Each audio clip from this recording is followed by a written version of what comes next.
Yeah, it's all about to be again, it's like this thing where the rules will only get enforced against you if you draw enough attention that YouTube has to like pay attention. And if they have to pay attention, you're almost guaranteed going to get fucked, more or less.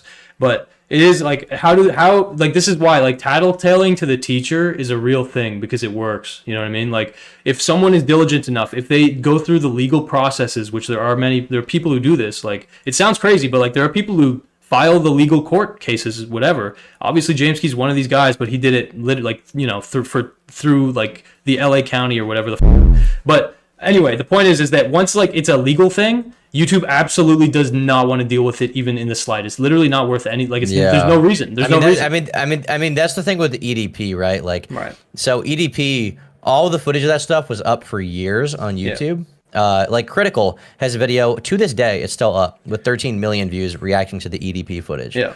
Eventually, YouTube decided to roll out this policy where now that footage is not okay to show because they have a new policy about vigilante justice. You can't have videos on YouTube where you confront a potential pedophile without the presence of law enforcement clearly there to arrest them, right? And that's why all that footage went down at once. Yeah. And what was weird about it was that footage was prior to that, it was on YouTube. Retroactive. And then after that, everybody who did it past that point got hit. So like I got hit, I think Briz got hit, a few other people got hit. But yeah, it was very, very weird. And they have weird arbitrary policy enforcement. Like I got a strike last year for showing footage of Leafy pretending to drink bleach. And they struck that. I appealed it. They said, nope, this is staying down. You have a strike on your channel. I eventually went through like YouTube backdoor type meme, and then the video went back up all of a sudden. They were like, okay, your video's back up. It's just age restricted. And it's like, why the f was this not communicated along the chain of command to clearly interpret that this is a fake video of someone not actually drinking bleach? Like how the f did some Indian in a call center somewhere interpret it as him actually drinking bleach? And how did that get hammered into my fucking skull for like a month straight until the video finally went back up? And that's the thing is like you have a little bit more power than like a small YouTuber. You know what I mean? And that's good. Like you know that's a good thing though. Like you trust me. Like this isn't something to be too humble about. Like yes, don't. Okay, if you use your power to harm someone who's less powerful than you in a way that's like not even to gain anything, that's just like cruelty. Like it's bad to be cruel, but the point is that you want to be powerful to protect yourself. Okay, that's like the whole thing. And so like you have maybe some sources, some contacts you can kind of leverage to like at least hear a word back, which is great. I love that. Like I want that myself. But the point is though is that like for most people, you know, they just get fucked. Like there's no real recourse. Like the manual reviewer, like you said, someone who basically it's outsourced to whatever country, right? The person is just seeing like, yo, that says bleach and he's drinking it. Like that's against the policy. You know what I mean? There's no nuance. It's just like, okay, they timestamped this part. Oh yeah, he's drinking bleach. Like what the hell? But the point though is like when it comes to basically like how they decide. I mean, it is a thing where basically the rules do not matter at all if you challenge power. If you actually have the potential to fuck their shit up, the rules don't matter, right? So like we were giving the example of Matt Walsh, which is like Matt Walsh got the call from YouTube, and basically they said, stop misgendering people, okay? Whatever you think about that, the fact of the matter is, Matt Walsh, he played ball, basically. He just like accepted that. He took that, right? And yeah, maybe he made a little bit of a stink about it. Somehow people heard about it, whatever. But the point is that he basically acknowledged or respected YouTube's power, which again, they do have power. Now, Matt Walsh, just for him to get that personal treatment where they tell him to that, he needs a bit of power. And that power comes through the Daily Wire because it's an institution. Yeah, because in a lot of other cases, they would have just gotten banned. Like, for example, like with Fresh and Fit, for some reason, Fresh and Fit was going on some arc where they were being really edgy on stream. Like they were dressing up like the KKK and stuff like that. Really self-destructive, Yeah, I think they just thought because they had gotten away with it for so long, they would never suffer. And their channel didn't get banned, but YouTube did, I think, demonetize their channel. Like they got removed from the partner program. Same which thing happened. Really cut off like $100,000 a month of their revenue stream. Pretty insane. Yeah, they got humbled. They're still a YouTube channel though. They still have a YouTube channel. And I'm not sure exactly why, but I have a theory, and it doesn't really matter, but I do think that YouTube understands there is a demand for basically, you know, Fresh and Fit or incel adjacent content. And they basically do want to keep that on their platform, but yes, they don't want basically a potential adpocalypse because fucking, Fit or whatever idiot Myron's wearing a fucking KKK hat, you know what I mean, or whatever. Like the demonetization thing makes sense because it's like, okay, you can stay on our platform, still give us views or whatever, but like you're gonna get nuked in the algorithm. It's gonna be harder for you, and you're not gonna make as much money. But anyway, is Pearl Davis still up? She is up, but I think she also recently got demonetized on YouTube completely. Yeah, this is what I was kind of bleeding into, which is like, okay, YouTube's like their thing is like they want to keep people on their platform, but they're like the higher ups, their ideology is absolutely like liberalism in the sense of like more or less, yes, like Democrats, whatever you would say, like the tech sphere, right? That is like dominated by the Democrat position, which is basically status quo position. All for fucking like obviously like capitalism, whatever. But basically, you just can't be like too disrespectful to protected groups, if that makes sense, right? Yeah. Like, and people can hear that and they can agree and all this shit, but at the end of the day, like they also their goal is to make money. Like that is their goal, right? Like they're not ultimately that's the thing for YouTube. Like I think, and that's important to acknowledge. Like obviously it's easy to get mad at YouTube. Yeah. But ultimately they're running a business. They don't give a shit what happens. Their primary goal is to make money so that the Google advertising machine keeps turning. Yeah. And that's why during the apocalypse they did what they did. Like it's easy to get mad at YouTube and be like they're to blame. And I think to an extent, I think that it's silly that they cower to like journalists and these forces, but at the same time, the thing they're really scared of is like what happened back then when there was an advertiser boycott, and then advertisers get to be like, okay, well, you need to rethink your whole ad system so our stuff isn't on these platforms. And then what happens as a result of that is YouTube has to implement these super archaic systems that are totally out of whack, which is why like I remember back when that happened, I wasn't making money on YouTube in like 2017, like it wasn't my job. Yeah, I remember people like the gamer from Mars telling me he was making 10% of what he was making the prior month when that happened, like 10%. Like that's not sustainable. Yeah, and this is where again, like yes, you're right to kind of point this out, where it's like YouTube is just playing the game, right? Like that is the whole thing. It's like you can say X company's evil, X system is evil, but it's like okay, it's a framework, and they're operating at a very high level within the framework, right? And so that's why the people that are actually evil are these loser journalists who need to be homeless. Yeah, I mean, sure, but like they have their own little incentives going on. But like, you're right that people can be cruel and companies can be cruel too. Wait. Why are you unwilling to the journalists? The journalists are f***ing scum. The journalists are like jealous losers. That's true. Who decide to f*** with YouTube because they're not making money anymore. These people are insidious losers. But the thing is that they play by the rules of power in a way too. Like that's what you need to understand. They are playing the game. They're not just like acting out with no intention. Like I get what you're saying though, they f*** us over, but like you're thinking, what I'm imagining is that you're thinking of that Matt? What the f*** was his name? Joe Bernstein. Oh, Joe Bernstein. Or Sam Hyde's guy? Yeah. That's the guy that got Sam Hyde. It's the same guy that wrote articles about how PewDiePie is racist or whatever. Yeah, this is where we get into the PMC ideology, where it's like the professional managerial class ideology, which basically means how can you sanitize everything so that it's so inoffensive that you can basically like advertise to anything. You know what I mean? So like, yeah, like a guy like Joe Goldstein, he's probably like a useful kind of ish idiot, but he could have, I'm not sure exactly the context, what he was pointing out, but like he got Sam Hyde, like he totally successfully got him removed from Adult Swim. You know what I mean? Like that's just, yes, he did. Yeah, that's a fact. And so journalists, their goal, it's okay. So establishment journalists, this is true. Establishment journalists, which again, journalists that are part of institutions, oftentimes their job is literally like they're honest to God. They're like snipers. They're like literal snipers for their institution or for the interests of their institution. Yeah, the thing against Andrew Huberman. Yeah. That article. Did you read that article? It's weird. Yeah, it's so weird. Oh my god, dude! It's so weird because everyone kind of understands that. What did that guy even weird. do? He like cheated on his wife or something? What? Yeah. He didn't even cheat on his wife. He's not married. Yes, he exactly. just had like 2 girlfriends at once that knew, but it's like he was just they were vague. women. No, but that's what with me. Yeah. No, but that's what with me. It was exactly. It's what with me was that they never in the article stated the nature of their relationship. Like what was the agreed upon shit. It was just like his behavior.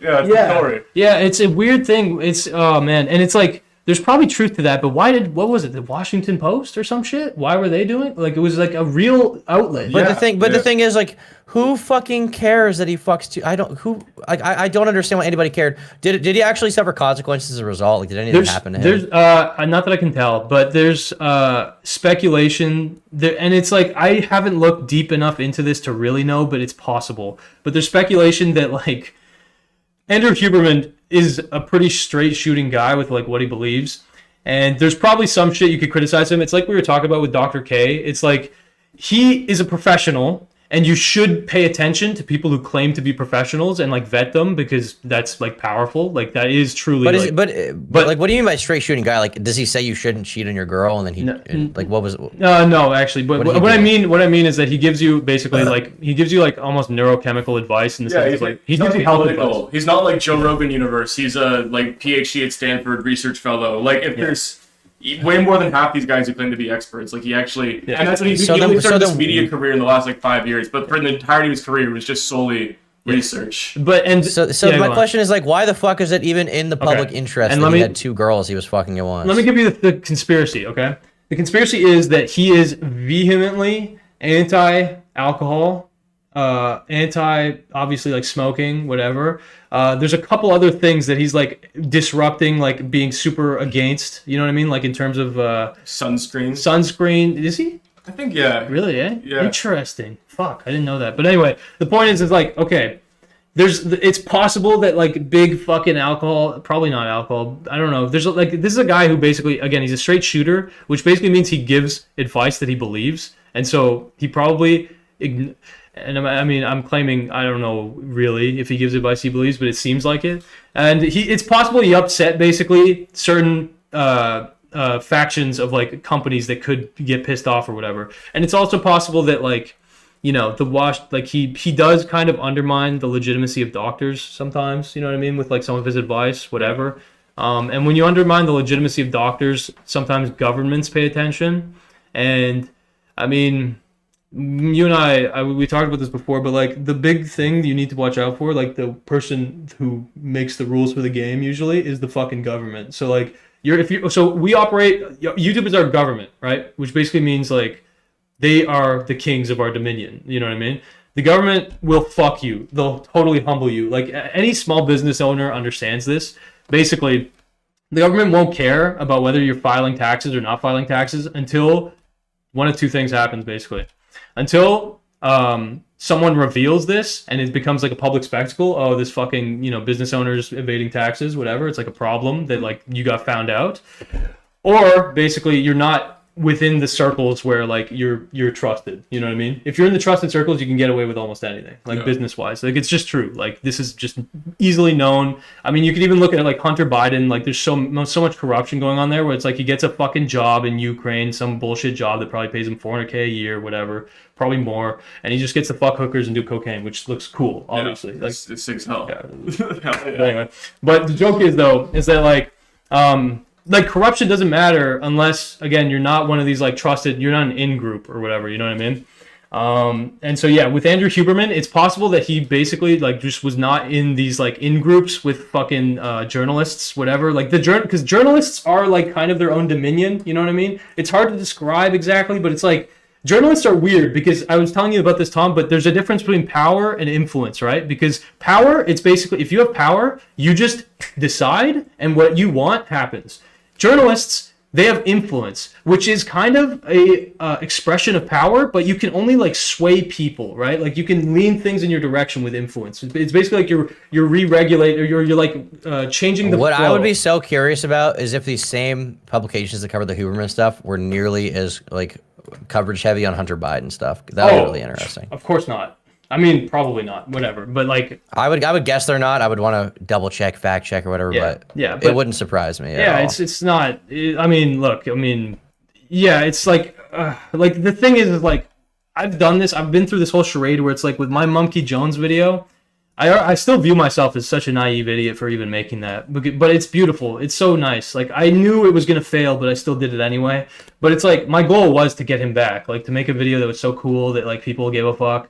Obviously, I'm just like so like to be like so convincing. Yeah, basically. Convincing, but also like I had the aesthetics. I was like, I was really thinking like, It's possible. I knew it was impossible, but I was like, I'm gonna be delusional for a bit. Anyway, it wasn't possible. Fucking stupid idiot. But the point is, though, is that I learned a lot of lessons, and one of those lessons is basically like, basically what you're saying is that the point of your Monkey Jones video was to challenge the institutional power that got Monkey Jones banned, and to hopefully start enough public outcry that people would talk about it. And it didn't really work. Yeah, I didn't have influence. I didn't actually, but yeah, go on. Yeah.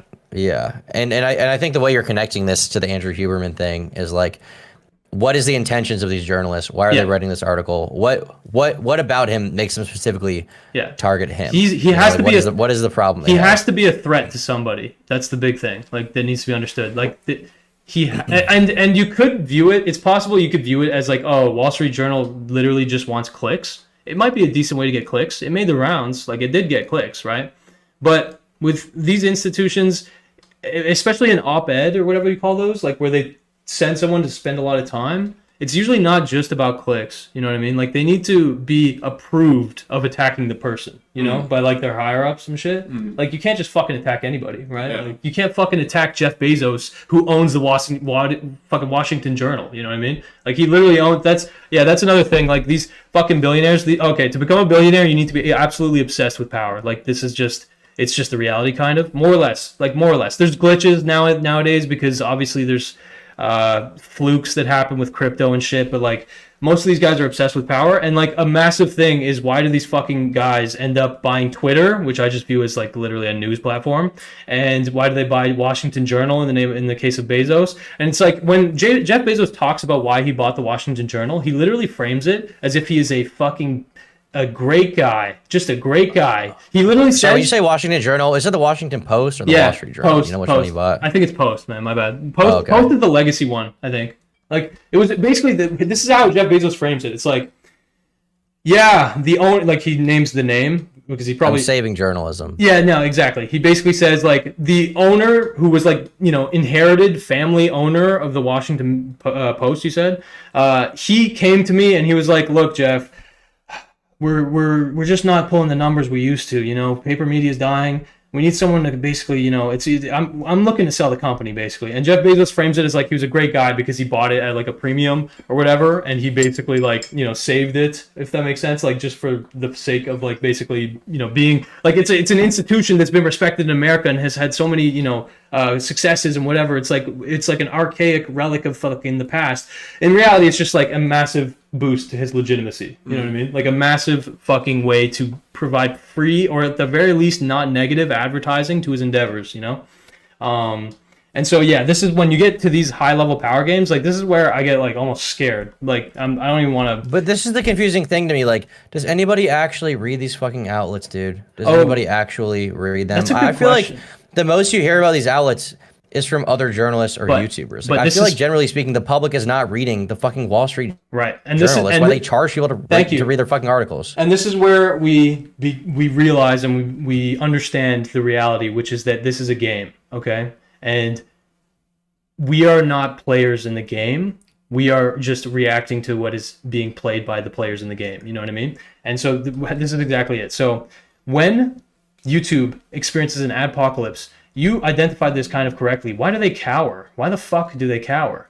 Well, the reason that they cower is a power game is being played, and the power game is with the advertisers, and YouTube understands this. That's why advertisers get treated so well, and viewers and content creators get treated like shit, because at this point, YouTube basically, in my mind, has a monopoly on fucking independent content, and obviously, we already established we have literally no... they have an infinite supply, right? Or sorry, they have an infinite demand, my bad. And there's an infinite... Sorry, my bad. They have an infinite supply of content, and there's like a pretty fucking high demand. So this is where we understand that we're playing a fucking game, and we are not players in the game, okay? YouTube is playing a game as well. From our perspective, YouTube is the king, and they have complete power. In reality, they're also playing power games and trying to maintain their fucking power. Advertiser boycotts... I don't think nobody's really at the top of this game. Yeah. Like ultimately, the advertisers feel pressure because they think people are going to pull out because of the journalists. Yeah. I think that's an invalid fear. I don't think anybody would actually fucking boycott or have a problem with Coca-Cola because their ad got put in some crazy video on YouTube. Correct. I think the public at large understands like this position YouTube is in, generally speaking. Yeah. But regardless of that, there's the impression of fear. There's this impression that if advertisers don't cower to the journalists, then they will suffer, and that's why YouTube who actually suffers. This is beautiful, and here's the thing, right? So there's two ways you can approach this. First of all, advertisers do not give a fuck. No matter what their ad is placed on, they don't give a single fuck. It's such horseshit that they even pretend to give a fuck. It's hilarious. But people think like, oh, thank God Pepsi didn't fucking sponsor that, whatever video. Who gives a fuck? Literally, who gives a fuck? Nobody. But anyway, the point is that like, Pepsi gets the virtue signal, so they get a little bit of marketing from that. But also at the same time, Pepsi fucking basically it's a advertiser strike, right? Like, why do all these advertisers back out at the same time and together? It's because they understand, if we pull support from YouTube right now, if we humble YouTube a little bit, then we'll gain more leverage, right?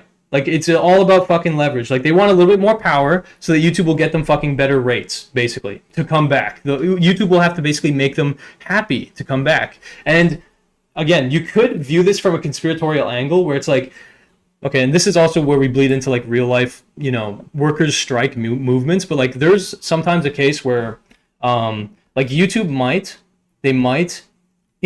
entertain, because I've always thought this. I was like, why does YouTube give a fuck? If they just doubled down, these advertisers would understand, they have nowhere else to go. Exactly. Like, these advertisers, if they don't get entertained, if YouTube doesn't back down, then basically they will end up losing that power confrontation. But it's like extremely gay game of chicken. Right, but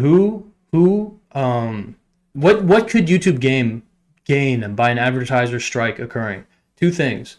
Okay. I mean, the thing that they could gain if they actually hold their ground is they don't have to deal with this shit in the future. You're right, but the thing is that you have to keep in mind that YouTube, they understand that we're the suppliers of content, okay? And what was a big thing that people were complaining about back in the day? It was monetization. They were complaining about people wanting shit to get more monetized.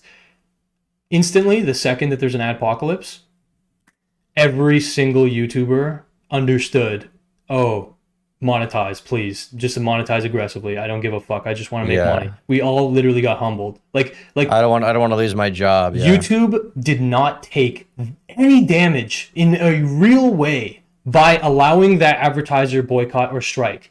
Every single YouTuber felt that. Every single fucking YouTuber felt that deeply. Okay? And it's perfectly exemplified by Keemstar, okay? In the I forget his fucking name, but not Matt Watson. The guy who tried to fucking cause an adpocalypse because I think his name is Matt Watson. It's just a different Matt Watson. My bad. So the guy who tried the red hair fucker. Yeah, the guy who tried to start a adpocalypse. Are you familiar with this, by the way? Matt Watson. It's not super mega. It's the guy who not super mega. My bad. Let me just find a picture. I don't know if you can too. I think he talked about this briefly the other night, but I didn't. Yeah. We call him Big Red. Big Red. Yeah. Wait, did you send me a picture? No, you didn't. Okay, sweet. So I'll find a fucking pic. But the point is, this guy. Oh, honestly, you could watch. Can I link you? I don't know. Are you playing Fortnite? It's all good if you are. Lemon made a great video about this though. Yeah, but I have like a fast version of it, like if that makes sense. Like it's just if you want to send it, we can watch it. Just quick. It's just funny as fuck, to be honest. Like this was the reason I included this was because it was such it actually really was educational to me, because it was like, whoa, this guy actually had an impact. Like he got humbled. Like I don't but anyway, I'll link it to you. Just give me 1 sec. But anyway, the point though is that this fucking guy, it's hilarious. Like, but he tried to take on YouTube, and he knew something. He knew that a big way to get YouTube's attention and to like affect their power is to plea to the advertisers, okay? And to basically say, and he did do it despite everybody pleading with him to not. He still did it. Exactly. And then he just fucking left. Yeah. And it was weird because that guy wanted he wanted to feel like he was a failed YouTuber. He did want power. Like this was a real like thing that Keemstar kind of identified.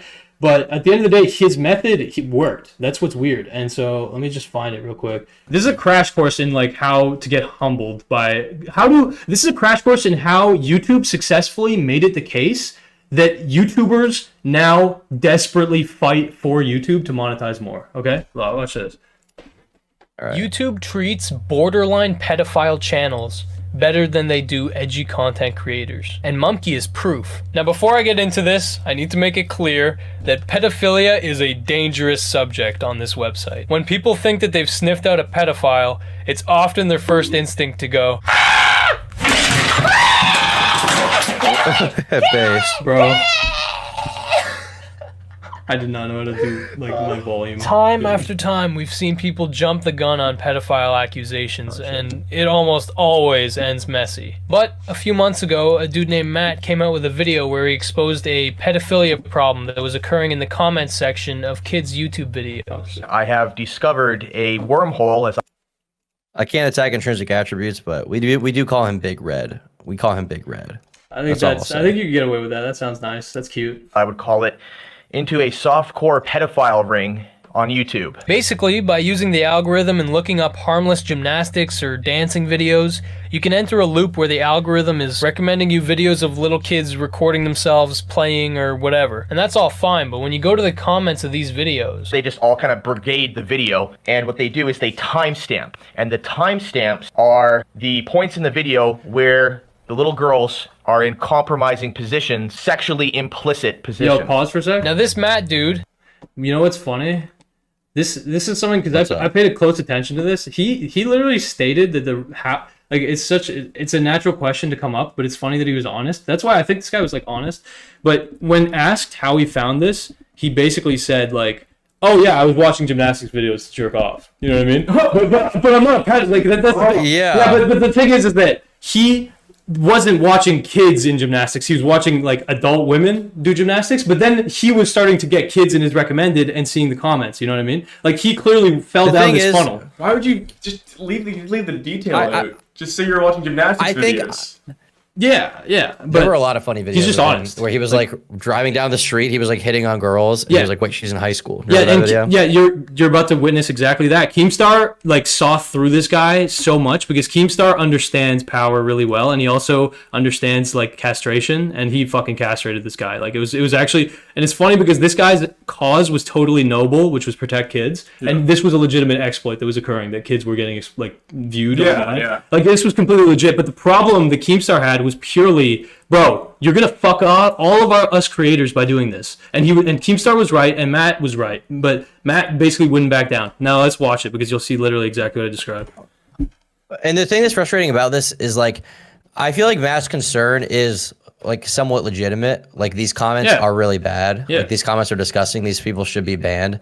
But the way he went about it is like completely destructive to any solution. These people are still on YouTube doing the same shit. I'm sure they are. But the thing that needs to be appreciated is that it did get fixed, and it got fixed quickly. What happened? What happened after this? YouTube freaked the fuck out. Like, let's be clear, YouTube freaked the fuck out. And again, they had a panic attack. They did, and I was amazed because it worked. Like that's the thing you need to understand. He actually succeeded. This literally random fuck, like complete random. He started on a fresh channel and it got 1.5 million views in one day because of it spreading on Reddit like wildfire. It was incredible. And what happened though? A lot of YouTubers, myself included, I've been fucked by so much of this shit. But anyway, the point is, any video with kids in it on YouTube, comments are disabled unless you're really a trusted source. And so there's like famous examples. You'll watch it in this, but the point is that YouTube didn't care about protecting creators because the way that they were protecting creators was by protecting their bottom line, which is the money. And basically, again, the big thing, they don't care about the kids, they care about the fucking money. So it's like now, instead of properly fixing this problem, which would probably cost a lot of fucking money, they just turned off comments if a kid's in a video. Does that make sense? Yeah, and I've experienced this. Like a few years ago, I made a video about Lieutenant Corbis, just like talking about her career. Keep in mind, this was like an extremely famous, child in YouTube at one point. And as soon as I posted it, I start getting like comments turned off on the video, like over and over. Comments turned off. You know Lieutenant Corbis? All of a sudden, there's no comments. Like, What's up? No, sorry, I was just explaining to ArtChad, just so like She's like a right wing 14-year-old. Yeah, right wing 14-year-old. Yeah. But go on, sorry, Tom. Like basically, she's like she looks like Ben Shapiro. If you. Yeah. Okay, but go on. Yeah. Yeah, she kind of does. Yeah, but basically, I made this video, and then all of a sudden, like it's like. It wasn't even age restricted. Like comments are just getting turned off randomly. And it's because the bot picked up. I was talking about a kid, and to this day, if you make videos about like child public figures, like I made a video about Lil Tay, immediately limited ads, immediately confirm annual review because you're talking about a kid. Yeah, and even if you're talking about it in like I wasn't even like really bullying her or anything. Like, bro, it got that. I've been humbled. Again, this is why like you've asked me. I think I don't know if you asked me or you asked me. But like if anybody's wondering like. Why do I give a fuck or why am I paying attention to this? It's because I've been personally affected by so much of this shit. You know what I mean? It's like trying to like it's like, do you pure cope? Do you completely adapt? Or do you learn so that you can hyper adapt? You know what I mean? And like really get ahead. But anyway, the point is though, is that I like used to make videos with my brothers. This is like a lot of my real fans or whatever, like deep older fans, you could say. They understand this. They know. Like I used to make like basically home videos that were fun and like funny, but all of the comments on all those videos got wiped, and it was like a sad moment because it's like, fuck, there's a lot of memories there. Damn, you know what I mean? But anyway, we're gonna literally watch what we're describing just so the chat can fucking get stimmed. But yeah, this is, for context, this is the event that resulted in YouTube deleting comments in order to protect themselves, basically, from advertisers pulling out because of this pedophile scare. This Matt guy really understood very well how you need to get as much attention as possible, talk about pedophiles, and talk to the fucking advertisers. That's basically it. Gave him the perfect reason to have an advertiser strike. Rest his soul. Made the big mistake of targeting his outrage toward advertisers and news outlets. Tell everybody about this. Show people. Send it to local news outlets. Send it to BuzzFeed, whoever. So what I have done is I've compiled evidence of big brands like Dodge Ram, McDonald's, Disney, Lysol, Grammarly. I can't imagine what these brands are going to say about their content appearing on these kinds of videos. Essentially, he wanted to drop the nukes, okay? He wanted to start the second adpocalypse, which would basically just ruin the livelihoods of many, many, many creators. He also live streamed his attempts to do this, and the end result was messy, to say the least. It's weird to say, but I want to make it look bad for YouTube. I want to make it look very bad for YouTube. A YouTube advertiser responded, for real? Oh! That was such a fucking asshat. Yes, yeah. He was a dickhead. He was a weirdo. He was weird. That's what I'm talking about. That's so awesome. That's so awesome right now. That is great. That's great. That hits them where it hurts. By the way, I don't think anybody has even found out where this guy is. Like since then, nobody has ever even heard anything about. Yeah, I know where he lives, but like it's not like it doesn't matter. Like who gives a fuck? He really wasn't trying to be a YouTuber. That's one thing Keemstar might have gotten wrong. Like I don't think he was trying to be a YouTuber. This guy just did this. He had a channel before this that was Red Pill or it was NoFap. He was a NoFap YouTuber. Okay, yeah, literally. No, it's beautiful. It's beautiful. But he was a NoFap YouTuber. And the way his biggest blunder is he was jerking off to yoga videos, and then he found a bunch of videos of kids. Yeah, That's his biggest blunder. But he thought that it was a big dub because basically he could like, you know, the idea is that he had resentment toward YouTube because yes, YouTube's fucking corrupt and whatever, and so he wanted to harm YouTube. And so yes, this is basically his attempt to regain power over YouTube, and it worked. But let's watch. Yes. Yes. Thanks for bringing it to our attention, Jamie. Our team is aware and investigating this material.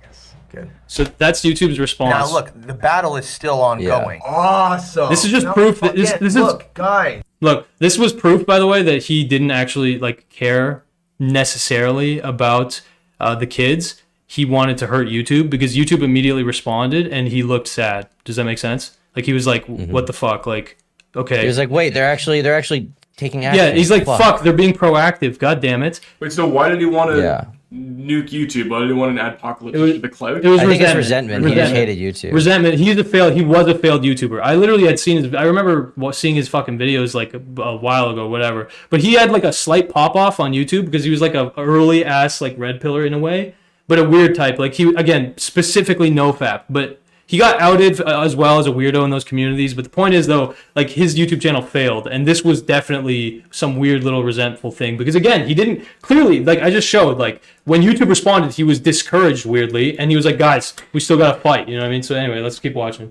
We need to get more advertising. Yeah, and it worked. Yeah. We were literally seeing. this means that YouTubers are going to suffer, unfortunately. Wow, for real? Yeah, well, you know what, dude? I guess what that shows is that you don't care. You care more about money than you do about protecting people, you know? So what if it affects you? Go work at KFC, bro. Wow. You care more about your money. This guy, I don't like this dude. Yo, Tom, pause. How you doing, man? Yeah. You're about to see a low-level grunt go up against a fucking level 100 boss. Oh, just pursue. Let's go.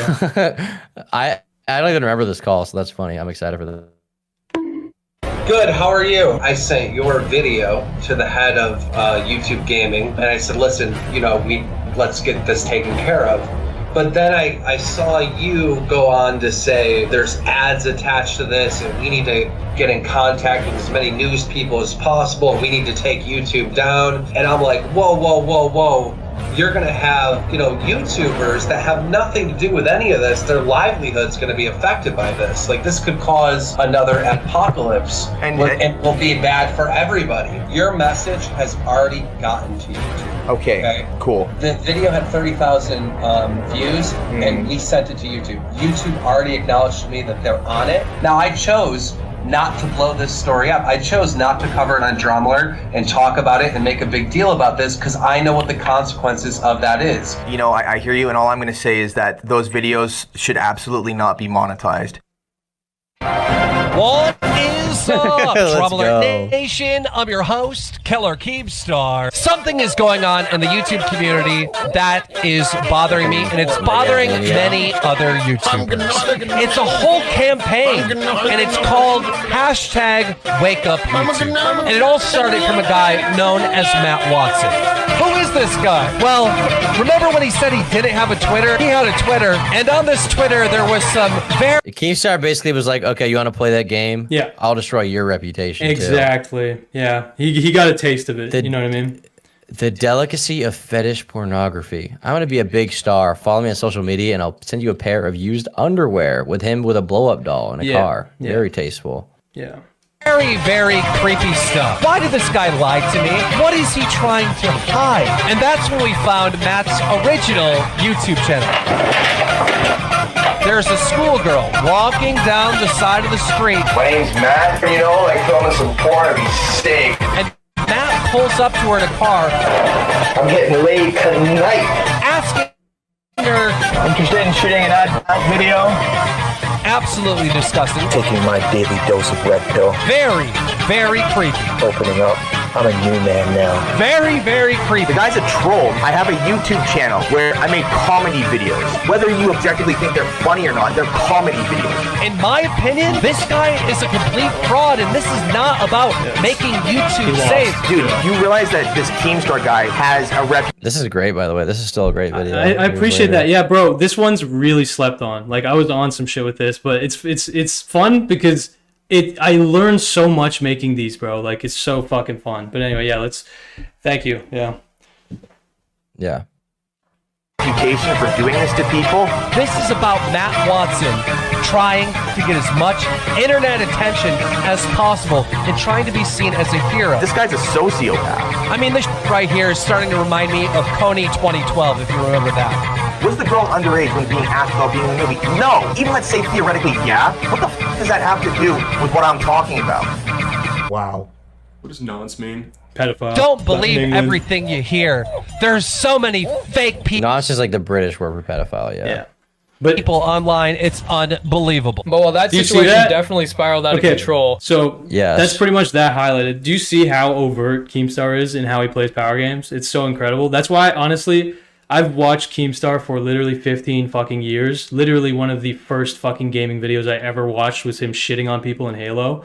And it's why I can never like I've always had this weird affinity to him because I just understand how he operates so fucking well that it's like he is a troll so foundationally, but he really understands how to fuck with people. Like it's really, yeah, and he totally He did definitely it there. fucked with Matt here. He got him. My god, he got him massively. Literally turned complete role reversal, made him look like a pedophile, even though he almost guaranteed, whatever. He's probably not, but it's like either way, Keemstar he wouldn't have done that if Matt didn't basically do what Keemstar asked, which was just to shut the fuck up. Shut the fuck up. That's all he was asking. You know what I mean? And so he got a taste of fucking power. Now, obviously, like, you don't act against someone. You don't, like, basically make a power move against someone from a position of power. You do it to gain their power, like, if that makes sense. Like Keemstar only did this because he, like, felt like he had to, because he also, like, he is self-interested. He plays the power game. He understands I will literally lose fucking more than 50% of my revenue if this guy actually succeeds. You know what I mean?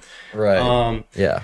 But yeah, this is how the reason that I brought this up was because this is just proof, and it's so beautiful, of the fact that now, because we endured such a brutal adpocalypse, the nuclear winter, whatever, creators hate anybody who will target fucking advertisers. So you can view this as why wouldn't they? Why wouldn't they? No, of course it makes perfect sense. But the point is that for us, but once again, it comes back to this thing where it's like, we have no leverage, right? Because if you are going to harm YouTube, Matt understands you've got to get to the advertisers, but we are completely interlinked with, like, the interests of YouTube. You know what I mean? Like, we want YouTube to succeed. We want them to monetize more, right? It's like, it's a beautiful thing, because we got, like, as creators, again, it used to be the case that people would bitch and moan about creeping fucking monetization features.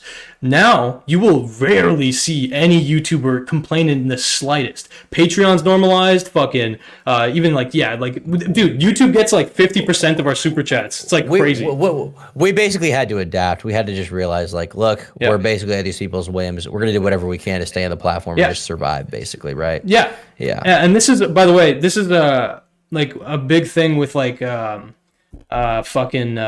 big companies. Like, big companies, a lot of the times, they will basically allow strikes to happen, but they won't budge, you know what I mean, or whatever. Like, they'll if a big strike happens, then basically the group of people who are striking, they will basically put the work that they're not doing onto the group of people who are still working, and it'll cause, like, massive resentment to the people who are striking. Do you get what I mean? To, like, make them look like, yo, you're fucking us over, not just this company. You know what I mean? Right. Like, that's like when they pit workers against each other or whatever. But, like, that's kind of what's happening here. It's like Matt is, like, I guess theoretically being a journalist here, which this, by the way, this is, like, closer to what you're describing with the Washington Post, like Joe Bernstein or whatever. I mean, this is the modern understanding of journalism. It's not what actual journalism is, which is ironically, I think, what we did with the Two-Mad thing. But yes, this is modern day journalism, which is basically being like, hey, there's a problem on the social media site. How do I get them to be scared of me? Yeah, exactly. And this is another like, again, it comes down to, like, these, like, Matt in this case had influence through that video. You know what I mean? He didn't have real power, but he got influence, right? Influence, again, is the ability to direct people. As creators, we do have a bit of influence. That's why sometimes we get, like, you know, basically YouTube will give us the bare minimum, or they'll reinstate a video if it's, like, clearly not a threat to power and it was actually a mistake. Sands of Time hoodie. This looks sick. Is available right now. Gokanaru.com. We got Eternal Beauty right here. Shut up, Gokanaru. The real thing you should be advertising is our brand new Hubert NPCs. Did you enjoy the Sneeko video? Do you desire the love and companionship that comes with owning a Hubert of your own? Well, then you should head to Gokamerch.com and sign up for the email list. It's easy. Just take a look at one of our satisfied customers. You open it. Oh, that's hard. A little bite! Wow, look at that smile. Making a friend has never been easier with our new Hubert NPCs. Sign up to the Gokamerch.com email list today so that you'll be the first to be notified when Huberts go on sale. Only a limited quantity will be sold. So sign up.